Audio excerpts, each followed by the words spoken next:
bukan untukmu. Chapter 20, Kecurigaan Dion. Sebelum turun ke lapangan, Arka memberitahu Reno apa saja yang harus dilakukan saat melayani customer. Begitu juga dengan yang tidak boleh dilakukan oleh seorang waiters saat melayani customer. Baiklah, aku mengerti, ucap Reno. Apa kita bisa praktek sekarang? Tanyanya. Oh tentu, Arka mengangguk. Lalu membawa langkahnya keluar dari sana, diikuti oleh Reno. Saat keluar, Reno melihat Freddy yang sedang membantu Dion memotong-motong daging. Reno tersenyum. Aku mau menemui Freddy sebentar, nanti aku menyusulmu, ujar pada Arka. Baiklah, Arka mengangguk. Reno berjalan cepat menghampiri Freddy, sahabat yang sudah lama tak berjumpa. Reno menepuk bahu Freddy. Freddy yang sedang fokus dengan pekerjaannya pun menghentikan aktivitasnya sejenak, lalu menoleh pada Reno. Berbanding terbalik dengan raut wajah Reno yang ceria, Freddy menunjukkan raut wajah yang sebaliknya. Raut wajahnya tampak masam, tatapannya tajam menyimpan kemarahan. Freddy mengepalkan tangannya kuat-kuat melihat putra dari pria yang berselingkuh dengan ibunya. Hai Fred, sudah lama kita tidak bertemu. Ada untungnya juga aku mengambil tawaran Dion untuk bekerja di sini. Aku bisa bertemu denganmu lagi, kata Reno semeringah. Maaf, aku sedang banyak pekerjaan, timpal Freddy yang kembali melanjutkan pekerjaannya dengan gerak cepat. Senyuman di wajah Reno perlahan memudar melihat sikap dingin Freddy terhadapnya. Ada apa dengannya? Kenapa dia bersikap dingin seperti itu? Batinnya. Reno dibuat heran dengan sikap Freddy yang tidak seru seperti dulu. Dulu, setiap kali mereka bertiga berkumpul, Freddy yang paling berisik di antara mereka. Tapi yang dilihat Reno hari ini seperti bukan Freddy. Selesai dengan pekerjaannya, Freddy langsung berkeliling, mengontrol pekerjaan para chef. Reno masih memperhatikan Freddy dengan pertanyaan-pertanyaan di kepalanya. Kau ini bisa bekerja dengan rapi tidak? Lihat mejamu, begitu berantakan, cepat bersihkan, gertak Freddy. Lalu melirik pada Reno. Sesaat tatapan mereka bertemu. Dion yang berada di samping Reno memperhatikan sikap Freddy yang sungguh berbeda hari ini. Dan ini adalah kali pertama ia melihat Freddy memarahi chef hanya karena masalah sepele. Dan Dion juga memperhatikan tatapan tajam Freddy terhadap Reno yang membuat Dion mengernyit.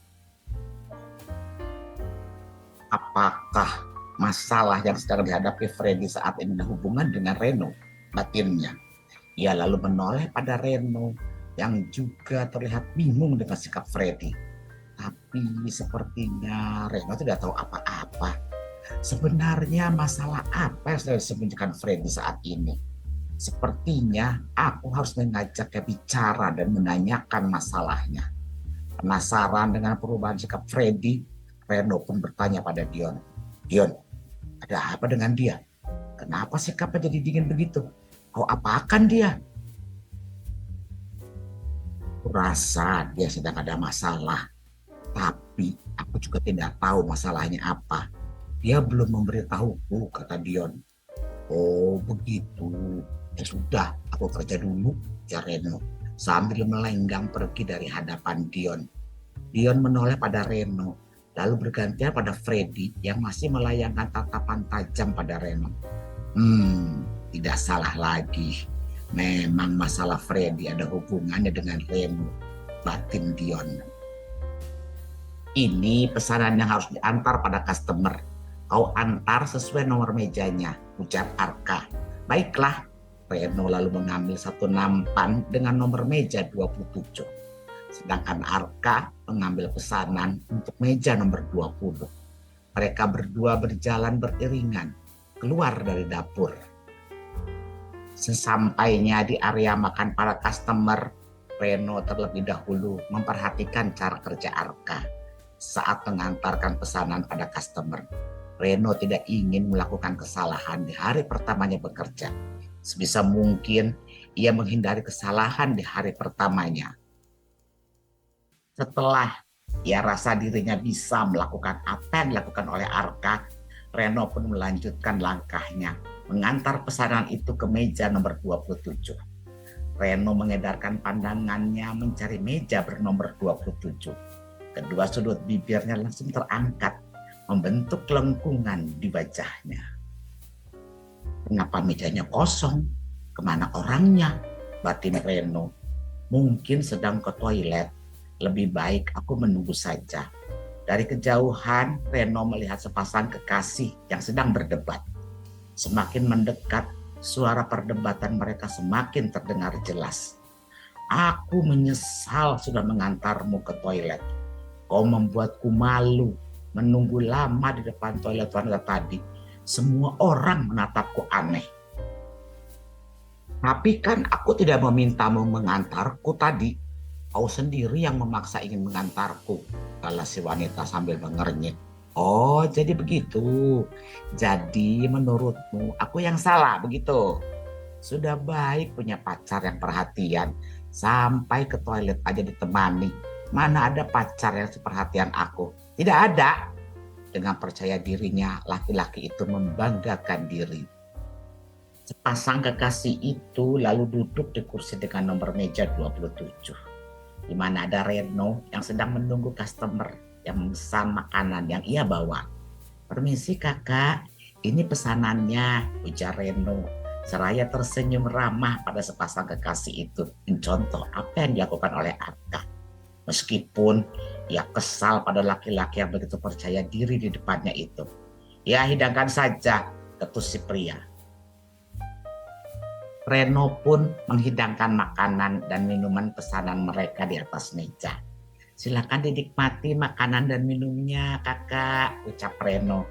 Masih dengan ramah. Ya, sudah pergi sana. Pria itu mengusir Reno dengan mengibas-ngibaskan tangannya. Reno mengangguk, lalu pergi dari hadapan mereka dengan menahan rasa kesal. Astaga, menyebalkan sekali pria itu. Punya wajah kembang tahu saja tingkahnya minta ampun. Kasihan sekali pacarnya, batinnya. Kenapa wajahmu ditekuk begitu? Tanya Dion yang melihat ekspresi masam Reno. Itu tadi ada customer yang berdebat. Hanya perkara menunggu lama pacaran di toilet saja. Jadi ribut kesalnya. Sudah. Itu bukan urusanmu. Kau lanjutkan pekerjaanmu saja. Dan jangan hiraukan para customer yang seperti itu. Abaikan saja, saran Dion.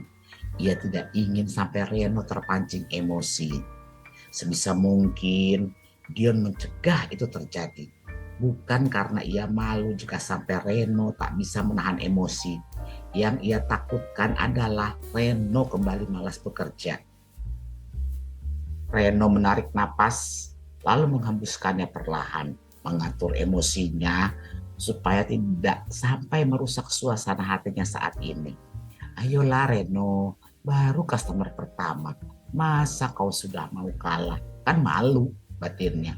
Menyemangati diri sendiri.